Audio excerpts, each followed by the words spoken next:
들으실 하나님의 말씀은 마태복음 21장 1절부터 9절까지입니다. 마태복음 21장 1절부터 9절까지 저와 여러분이 한 절씩 교독하겠습니다.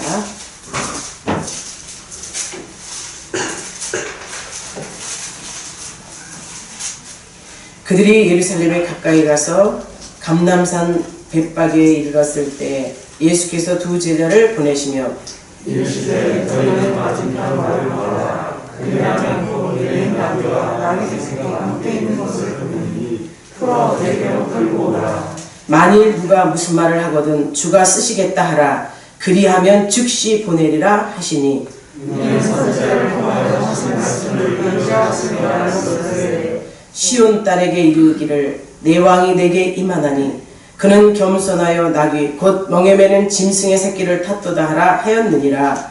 제자들이 가서 예수께서 명하시기를 하여 나귀와 나귀 새끼를 끌고 와서 자기들의 겉옷을 그 위에 얹음에 예수께서 그 위에 타시니 우리의 제자들은 그들의 겉옷을 길에 펴고 다른 이들은 나뭇가지를 베어 길에 펴고 같이 합니다. 앞에서 가고 뒤에서 따르는 우리가 소리 높여 이르되 호산나 다윗의 자손이여 찬송하리로다. 주의 이름으로 오시는 이여 가장 높은 곳에서 호산나 하더라. 아멘. 주님의 예루살렘에 입성입니다. 주님의 예루살렘에 입성하시는 것은 고난을 받기 위한 입성이요 또한 승리를 위한 입성인 것을 아시기 바랍니다. 우리 주님의 지상 생활은요 33년이었죠. 지상에서의 생활은 33년이었는데 자연인으로서 그야말로 사생활의 기간은 30년이었어요. 30년 동안의 예수님의 삶이 성경에서는 그려지지 않죠. 요셉의 아들 몫으로 나타나고 있어요. 그러나 30이 된 후에 우리 주님은 공적인 신분의 삶을 살아갑니다. 자연인이 아닌 공적인 신분의 삶, 공적 생활을 3년 동안 하시죠. 그리고 마지막 2주간을 예루살렘에서 지내시는데 오늘 그 예루살렘에 입성하시는 것이 예루살렘에서 지내시면서 하나님의 아들로서 그 소임을 마무리하는 거예요. 하나님의 아들로서 그 소임을 다하시는 이 예루살렘의 입성을 우리는 승리의 입성으로 보는 겁니다. 말씀을 드리며 왜 승리였을까? 여러분이 한번 우리 주님의 그 승리를 경험하시기를 주의 이름으로 축복합니다. 누가복음 13장 33절에서는 선지자가 예루살렘 밖에서는 죽는 법이 없다고 주님 말씀하셨어요. 예루살렘 밖에서 죽는 법. 그러면 이 말씀을 비춰보건대 우리 주님은 뭐예요? 예루살렘에 입성하시는 것이 죽으러 올라가신다는 거죠. 물론 예루살렘에 여러 번 올라가셨어요.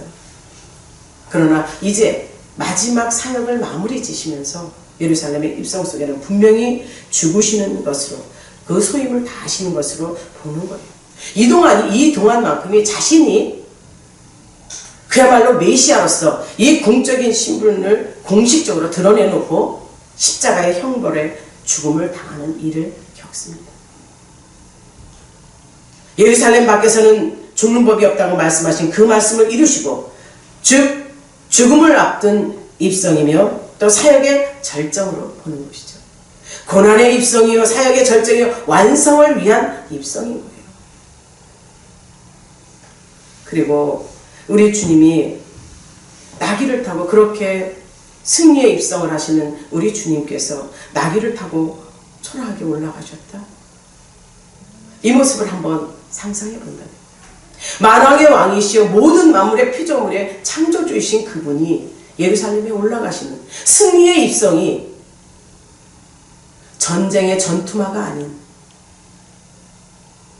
그야말로 나귀, 초라한 나귀 새끼를 타고 입성하시는 이 모습이 스가랴서의 9장 9절의 말씀을 이루신 겁니다.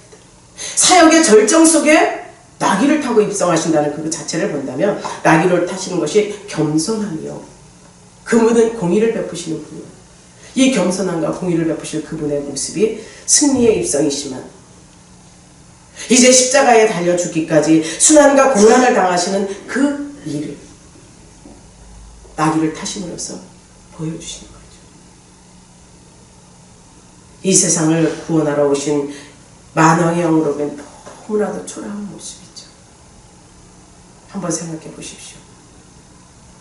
정말 완벽하게 잘생긴 명마도 아니요, 준마도 아니요, 초라한 나귀와 나귀 새끼를 타신 주님의 모습. 세상을 구원하러 오신 구원자라고 누가 믿겠어요? 그러나 이스라엘 백성들은 이 세상을 구원하시러 오시는 예수님으로 봅니다. 그리고 그들은 그 초라한 모습일지라도 거기에다 대고 호산나 환영을 하죠. 대환영을 받고 있어요. 호산나 구원하소서, 호산나, 그것은 히브리어는 비오니 구원하소서, 이제 우리를 구원하소서, 그런 의미가 함축되어 있는 거예요. 초라한 모습의 우리 예수님이었지만 이들은 다윗 왕의 자손으로 예수님을 본 거예요. 다윗 왕의 자손으로 알고 구원을 요청하며 또 예수님의 그 요구를 활용하셨어요. 왜? 유대인들은요, 왕의 뿌리에서, 왕의 스가랴서 9장 9절이 그랬어요. 다윗 왕가의 뿌리에서 나오는 한 메시아가, 한 사람이 이스라엘 백성들을 구원한다고 말씀했기에 다윗 왕의 뿌리, 다윗 왕의 자손으로만 우리 예수님을 보는 거예요. 그러니까 초라한 나귀를 탔어도 그들은 상관하지 않아. 다윗 왕의 자손으로만 알고 구원을 요청합니다. 호산나 구원하소서, 이제 우리를 구원하소서 빕니다, 막 이러면서 요구를. 근데 우리 주님은 그 요구를 활용하시는 거예요. 그들의 생각과 그들의 모든 것을 알고 활용하시는 우리 주님. 사실 우리 모든 인생들에게, 인간들에게요, 누구의 자식, 누구의 자녀라는 것이 가만히만 있어도 유익받는 사람이 있어요. 누구의 자식이다, 누구의 자식이다, 명망 있는 자식이라 한다면 그 부모의 인격에 따라서, 아니면 그 부모가 인격이 잘못됐다면 어떤 놈의 애미, 애비 이렇게 불릴 상황이 있지요. 지금도 마찬가지잖아요. 교육자의 지분에서 교육자가 나온다는 말도 있고, 왕대밭에 왕대 나온다는 말도 있고, 그 부모와 자식 간의 관계를 그 부모를 보면서 자식을 볼 수 있다, 이렇게 말합니다. 이스라엘 백성들은 분명히 다윗 왕가에서 메시아가 나온다고 알고 있기에 다윗 왕의 뿌리에 우리 예수님을 보았어, 들었어. 그러나 나귀를 타고, 초라한 나귀 새끼를 타고 올라와도 자기들을 구원할 존재로 보고 있는 거예요. 얘들이 영적인 눈이 열려서? 아니죠. 예언의 말씀을 믿는다고 생각했기 때문에 그들은 그렇게 믿었고, 어느 자식이 어느 부모의 자식이라 해서 그가 덕망을 얻은 것처럼 이는 다윗 왕의 뿌리라는 그 한마디 때문에 이스라엘 백성들의 환송을 받고 있는 겁니다. 환영을 받고 있는 거죠. 안타까운 일이죠. 부모가 존경받은 자면 자식이 존경받고, 부모가 돈 많고 명예가 있고 그러면 지금 이 시대에 많이 얘기하죠. 금수저와 흙수저 얘기하죠. 대물림한다고. 그래서 이런 말이 있어요. 할아버지는 부자고 아버지는 명예가 있고 나는 그것을 받아들일 수 있는 축복에 자라고 얘기하는 사람들도 있어요. 대대로 손손이 이렇게 복을 받는 가정이 부자이고 명문이며, 그러면 나는 그 명문가의 일원이 된다고 생각하고 말하는 사람들도 있죠. 이것처럼 이스라엘 백성들은 하나님, 그 백성들을 구원하러 올 자가 다윗 왕의 가문에서 나온다고 믿었기에 이 초라한 모습에 우리 예수님도 받아들이는 거예요. 왜 부모와 자식 간의 관계를 연결시켜서 이런 말씀을 드립니다. 우리 주님이 이스라엘 최고의 가문인, 이스라엘 최고의 가문 다윗 왕의 가문에서 나셨다는 것을 증거하는 거예요.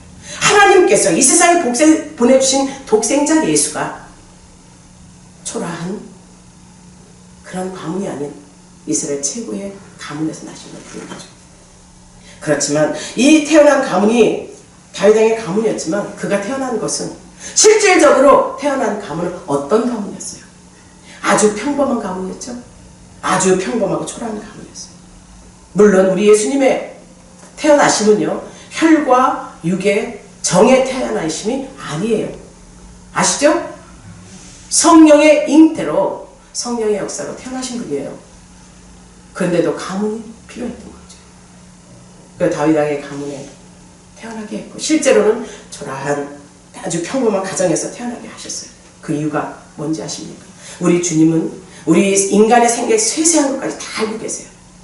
그래서 하나님께서 예수 그리스도를 다윗 가문에 나게 하신 것은 구원의 왕으로 세워지기에 합당한 권위와 자격을 부여하시기 위해서, 다윗의 뿌리에서 한 왕이 나는 거죠. 그리고 평범한 가문에 태어나게, 실질적으로 태어나게 하신 이유는 그 사역을 감당하시고 성장하면서 구원의 대상은 인간들을 직접 보게 하신 거예요. 구원의 대상이 누굽니까? 돈 많고 부자이고 예수 알지 못하는 사람들이 구원의 대상입니까? 우리 주님은요, 가난하고 고하고 과부이면서 믿을 것이 없어 주님을 찬양하고 주님을 믿고 따르는 자가 구원의 대상이라고 했어요. 이 세상에 잘 먹고 잘 살고 하나님을 모르는 자가 아닌, 부족하지만 현실적으로 없지만 가난하지만, 그래서 이렇게 평범한 가정에서 구원의 대상이 누구인가를 보게 하신 하나님의 계획이신 거예요. 명문 가문에서 평범한 가정에서 태어나게 하신 이유가 이렇게 있다는 거죠. 사랑하는 성도 여러분, 우리가 지금 명문의 가정이요, 또한 잘 사는 가정이요, 아니면 가난한 가정이요, 없는 가정이라 이런 생각을 접어두시고 하나님을 믿기에, 예수 그리스도를 믿기에 그 가문의 혈통을 이어받을 수 있는 여러분들이 되시기를 바랍니다. 신앙의 명문 가정이 되시기를 주의 이름으로 축복합니다. 아멘. 주님의 예루살렘 입성도 이것을 구원의 사역성으로 볼 때 기가 막힌 의미, 그것이 부여되어 있는 거예요. 평범해서 가난한 자를 대상으로 믿음의 대상을 위해서 그 구원의 사역을 이루기 위해서 이 예루살렘에 이제 올라가시는 그 사역성의 구속사적 의미가 엄청나게 있는 거죠. 사랑하는 성도 여러분, 메시아 되심을 분명히 예루살렘 입성 후 일주일 지난 뒤에 예수님께서 부활의 승리를 예견하는 것으로 아주 중요한 의미가 예루살렘 입성이죠. 승리의 입성이라고 우리는 부르는 거예요. 이제 예루살렘의 입성으로 원인의 구원을 위해서 올라가시는 주님, 제자들에게 맞은편 마을에 가서 메인 나귀와 새끼를 묶여있는 것을 보거든 풀어오라고 말씀하세요.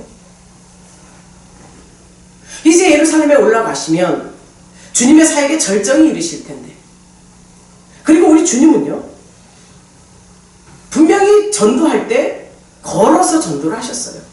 뭘 타셔서 전도했다는 말씀이 없습니다.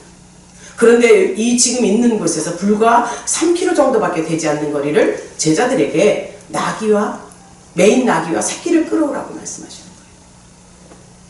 사랑하는 성도 여러분, 여기에서 나귀와 나귀 새끼를 쓰시고 제자들의 순종을 보시는 하나님이세요. 물론 여기에 두 제자는 누구로 말씀하는, 누가복음 22장 8절에 보면 베드로와 요한으로 추정을 해요. 두 제자에게 맞은편 마을에 가서 메인 나귀와 새끼를 끌고 와라.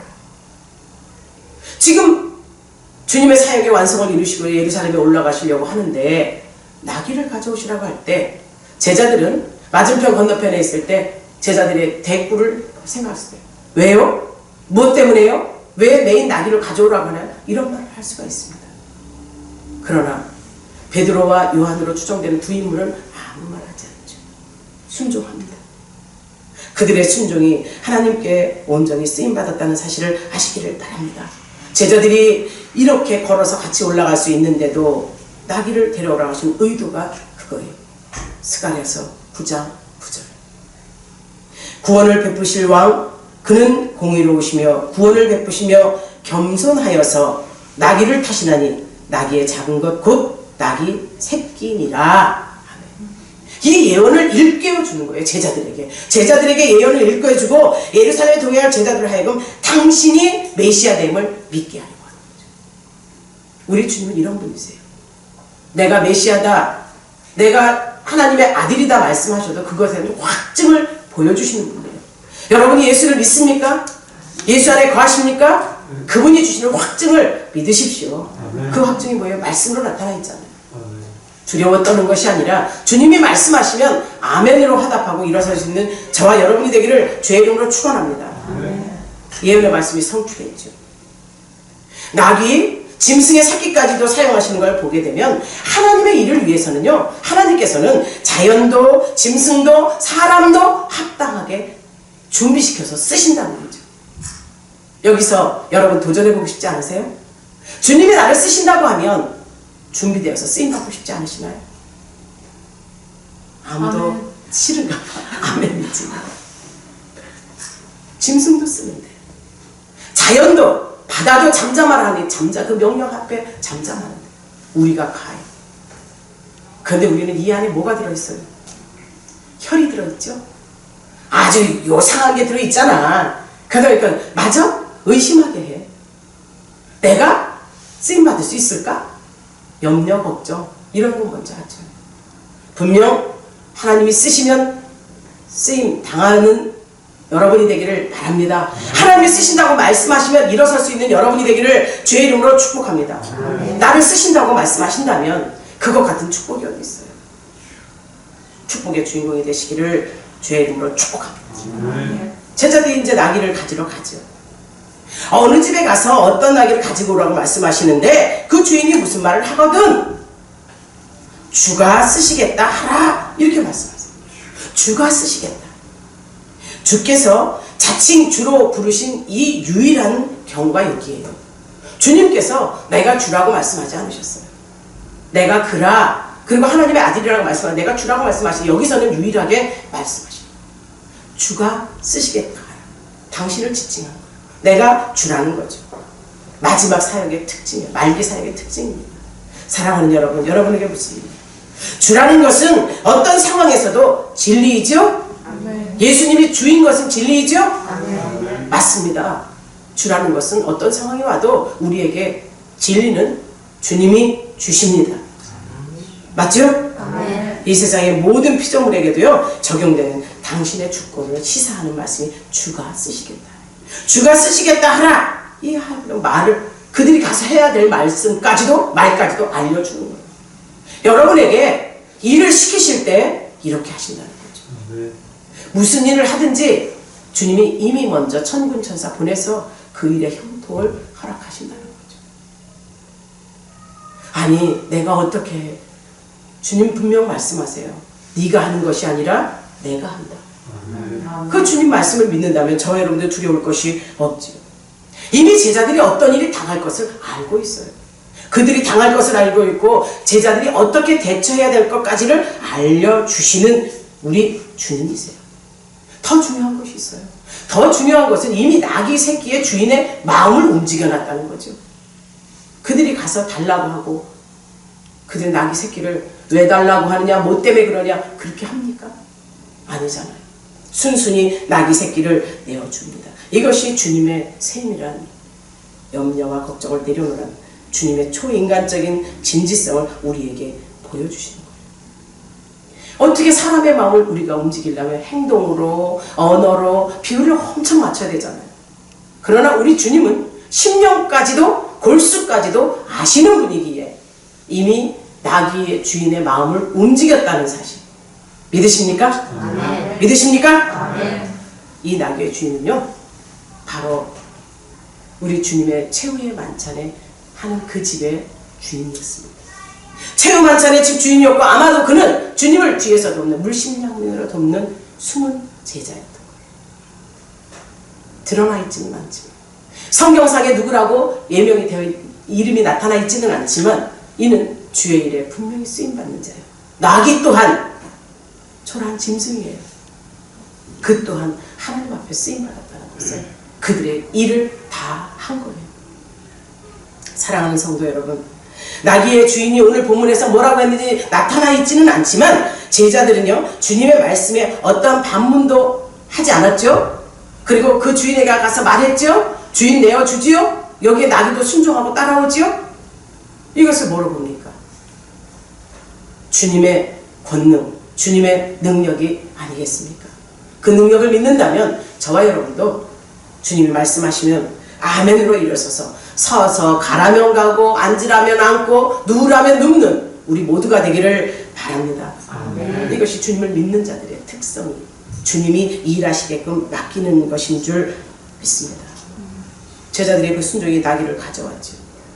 예루살렘에서 일어난 일도 아시고 나귀를 가져오는 과정도 아시고 이제 당신의 사역을 위해서 아주 작은 일 하나도 섬세히 이루어가게 하시고 보여주시는 주님이세요. 여러분 경험해 보셨습니까? 주님이 말씀하셨는데 그 말씀에 순종하지 않고 내 가슴이 답답하고 먹먹하고 죽겠다는 걸 경험할 때가 있을 거예요. 그것이 누차 여러 번, 한 두세 번 반복되면 우리 주님 그 일 하지 않습니다. 감동이 왔을 때 일할 수 있는 능력이 여러분에게 있길 바랍니다. 주님이 쓰신다고 명령하실 때 아멘으로 일어서 초라한 모습이지. 이 낙이 초라한 모습이에요.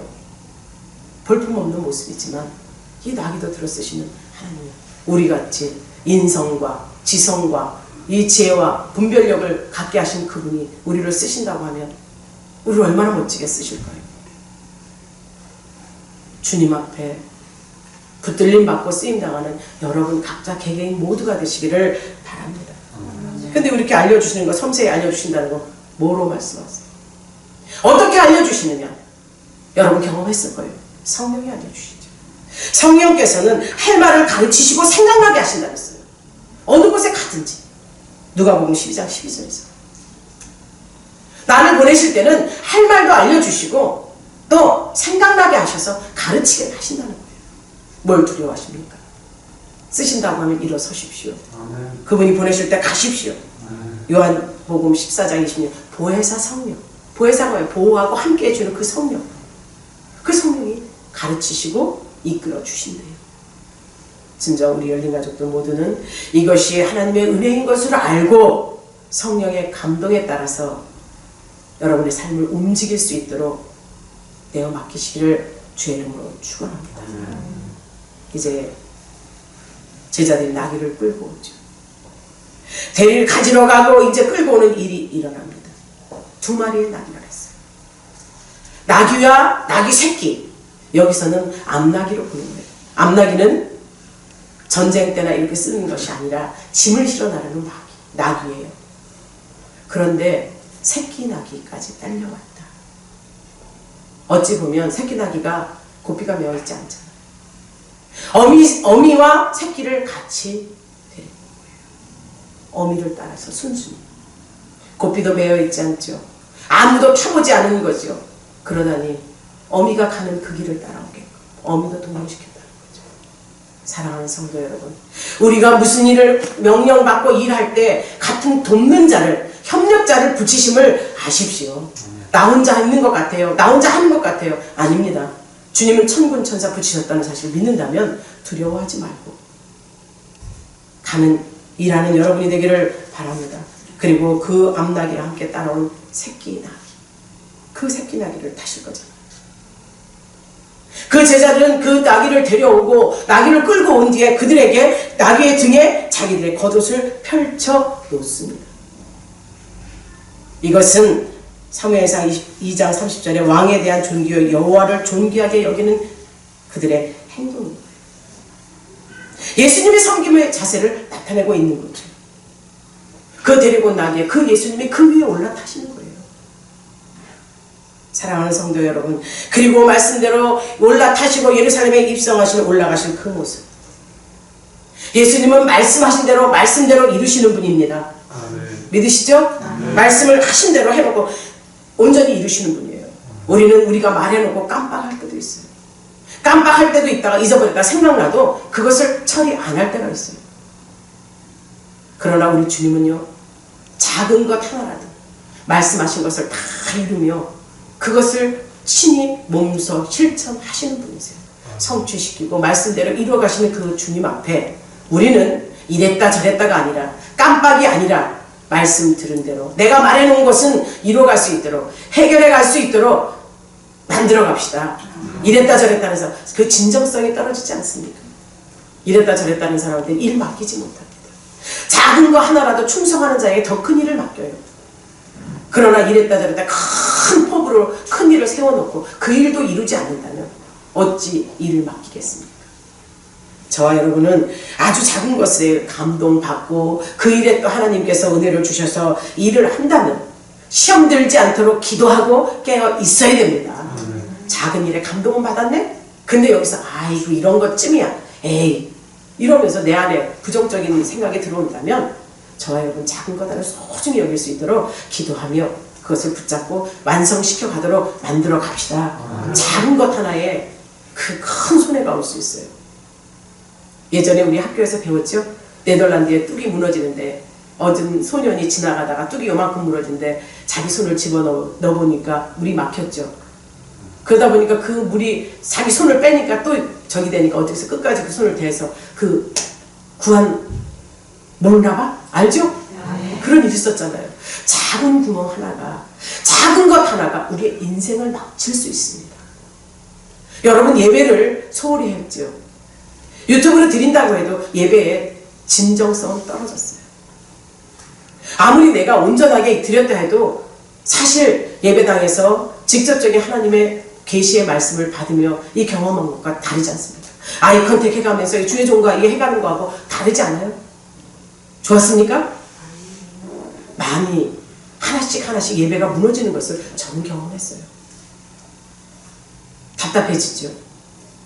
이 한 번쯤 어기는 것 정도야 어떨까? 이런 마음이 와요. 한 번이 두 번 되고 두 번이 세 번 되고 그 다음부터는 어떤 의식이 없어져요. 죄도 그렇습니다. 한 번 지면 두려워요. 회개해야지요. 두 번 짓고 세 번 짓고 하다 보면 점점 덩어리가 되고 딱딱하게 굳어지는 거예요. 그래서 덩어리가 되는 거죠. 우리가 하나님 앞에 작은 입을 벌려 약속했다면 그 약속을 지킬 수 있도록 나를 만들어 가시고 기도하면서 해결 받으시기를 바랍니다. 우리 주님은요, 당신의 죽음을 앞두고 모든 것을 이루어 가시잖아요. 하신 말씀 모든 것을 이루어 가시고 성취하셨어요. 구약의 선지자의 그 예언을 성취하시고 인류의 구원하는 그 역사에 아주 작은 실수도 있어서는 안 되기에 작은 나귀를 쓰실 때도 제자들의 순종과 그 주인의 순종과 예수님의 명령 앞에 순종한 이들의 순종이 하나님의 구원의 사역을 이뤘다는 사실을 아시기를 바랍니다. 제자들이 아름답게 쓰임받잖아요. 나귀가 자기의 그 소명을 다하잖아요. 사랑하는 성도 여러분, 또한 제자들이 그 자기의 겉옷을 벗어서 나귀에게 안장을 만든 것, 옷을 벗어 안장에 펼쳐놓은 것, 안장에 오를 뿐에 위한 그 존경의 의미를 자기의 전 재산을 드렸다는 것 아시기를 바랍니다. 그들에게 겉옷이라는 것은요, 밤에 잘 때 이불과 같은 거예요. 이불과 같고 옷으로 쓰이는 거예요. 그렇다면 자기의 겉옷을 벗어서 자기 스승이 세상을 구원하러 오실 그분의 안장에 오르실 그분을 예우합니다. 우리가 이렇게 예수님을 예우합니까? 내 삶에 들어오셔서 나를 주장하시고 간섭하시고 주권으로 주로 인정받으실 그분으로 내 삶을 드려봤습니까? 그렇게 인정해 보셨습니까? 이번 예루살렘 입성이 승리의 입성인데 그게 고난의 입성이요 죽음의 입성인 걸, 내 죄 때문에 오신 예수님의 입성인 걸 인정하신다면 우리는 예수님의 작은 일 하나라도 인정하고 그분께 마음을 쏟는 여러분이 되어야 될 줄 믿습니다. 구원의 왕이 되셨어요. 계획을 세우시고 아버지와 아들을 통해서, 왜 아까 아버지와 아들 관계를 얘기했는지 아세요? 아버지는 계획을 세우시고 그 아들을 통해서 이루어 가셨어요. 성령의 성취의 역사가 일어났죠. 저와 여러분이 지금도 예수님을 구원의 왕으로 우리 안에 계시고 그분이 나를 사용하신다고 믿는다면 주 예수 그리스도 이름으로 기도합시다. 그 이름 붙잡고 기도합시다. 안 될 일도 해결해 주시는 주님 앞에 맡깁시다. 지금 전염병으로 고통받고 있을 때 여러분이 해야 될 일이 그거예요. 교회 안에서의 사회적 거리 이루어지고 있지요. 세상에서 요구하는 명령 지켜갑니다. 그런데 왜 안 보이세요? 왜 기도하지 않으세요? 왜 말씀 앞에 순종하지 않으세요? 세상의 일들은 다 하면서. 그러나 우리 열린 가족들은 자기 스스로도 자가격리하며 자신들의 모습을 하나님 앞에 올곧게 세워가도록 준비하고 계실 줄 저는 믿겠습니다. 오늘도 주님이 우리에게 내가 살아있고 너희와 함께한다는 말씀을 주시는 걸 믿는다면 내 삶을 존귀히 만들어 갑시다. 허황된 이 세상을 바라보고 그 안에서 누리라고 말씀하시는 게 아니라 나를 사용하시고 나귀처럼 쓰신다고 한다면 그야말로 쓰임받을 수 있도록 만드시라는 거예요. 그것이 내가 만든다고 이 모양 저 모양 만든다고 되는 건 줄 아십니까? 말씀 앞에 순종이요 기도해야 되는 겁니다. 우리의 삶을 그렇게 만들어 갑시다. 나귀를 타신 예수님 왕으로 인정을 받죠. 전투마를 타지 않았는데도 이가 인정을 하죠. 어린 나귀를 타고 오셨는데도. 사랑하는 여러분, 이는 승리의 장군에 나서 이 세속적인 목적으로 오신 예수님이 아니라는 거예요. 세속적인 목적으로 왕으로 와서 세속적인 무기를 통해서 이 세상이 이끌어가진다는 것이 아니에요. 오히려 작고 초라한 모습이지만 여기에 영역과 영권과 능력이 나타나면 이 세상을 정복할 수 있는 힘과 능력이 있다는 것을 보여줍니다. 이스라엘 백성들 오랜 대망 속에 메시아의 그 지상왕의 등극 아니었습니까? 지상의 왕으로 등극돼서 예루살렘 왕위에 오른다고 생각했기에 초라한 모습이라도 다윗 왕의 뿌리라 생각했기에 그들은 로마의 압제하에서 자기들을 구원할 것이라 믿었기 때문에 환영한 거예요. 두 손 들고 환영한 거예요.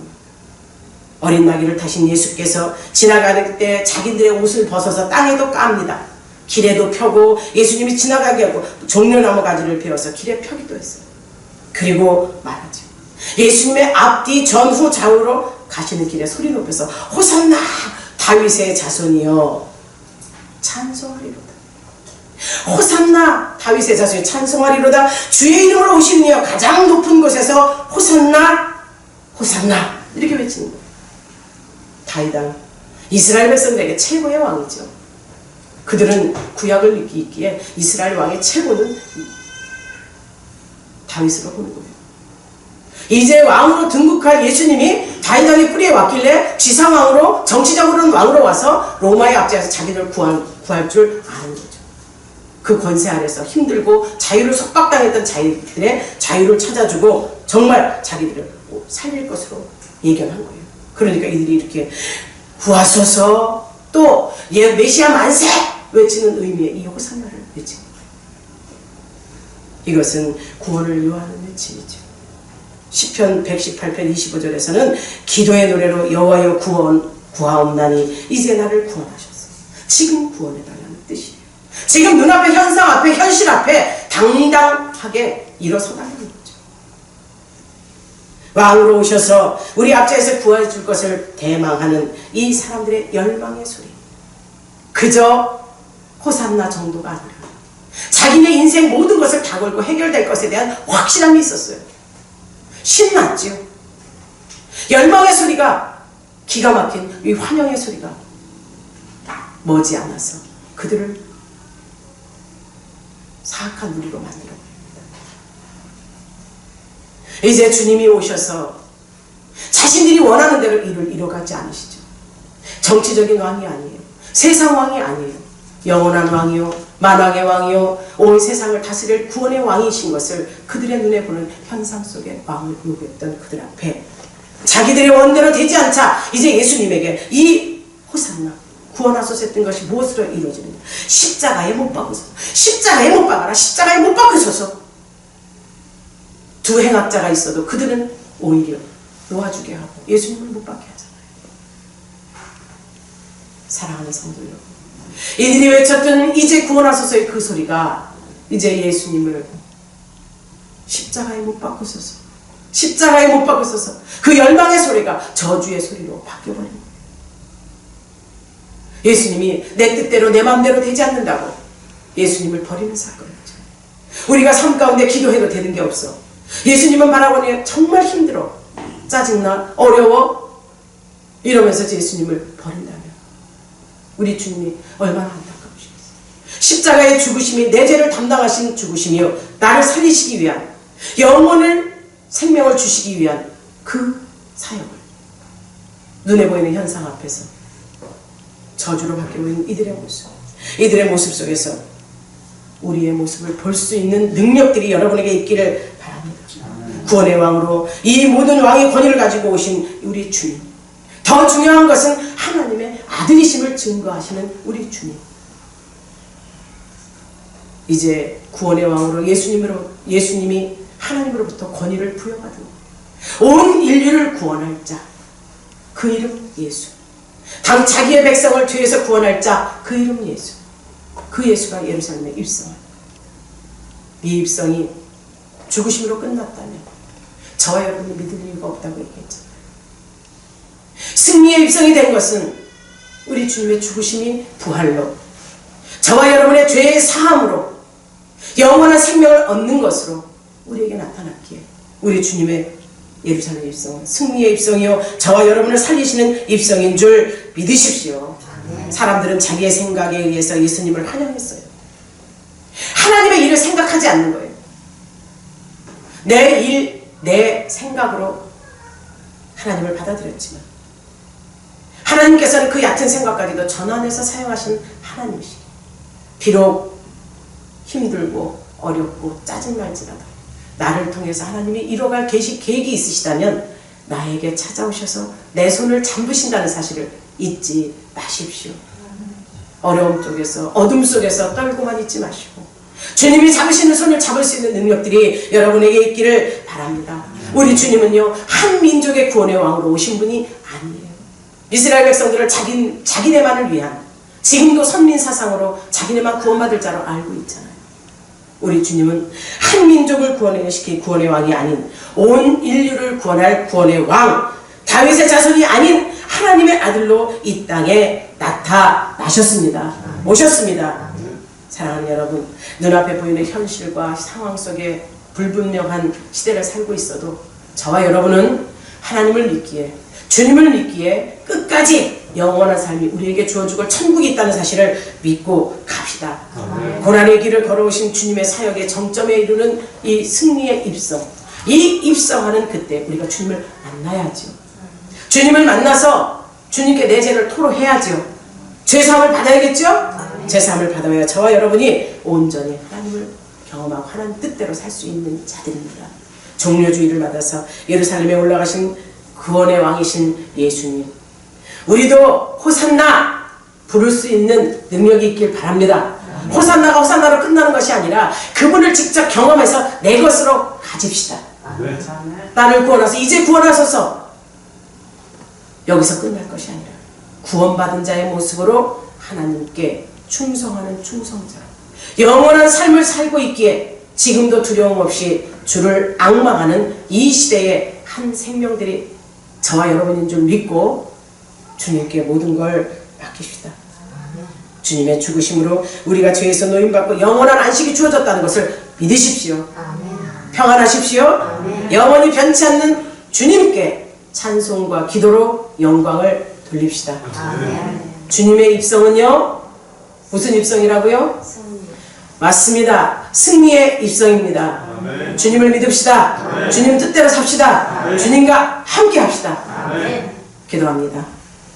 사랑의 주님, 감사합니다. 오늘도 주께서 하신 사역 속에 우리의 작고 초라한 모습을 비춰보건대 나는 죄인이로소이다 인정할 수 있는 믿음들이 있게 하여 주옵소서. 하나님을 경외하고 경배한다 하면서 세상 속에 온전하지 못했던 나의 모습 주님 보시고 아시고 고쳐 주옵소서. 맡깁니다. 맡길 때 역사가 일어난다는 사실을 우리 성도들이 알게 하시고 이 예배 속에 말씀 받은 대로 한 주간 살 수 있는 힘을 주시옵소서. 능력을 주시옵소서. 살아계신 우리 구주 예수님의 이름으로 기도하옵나이다. 아멘.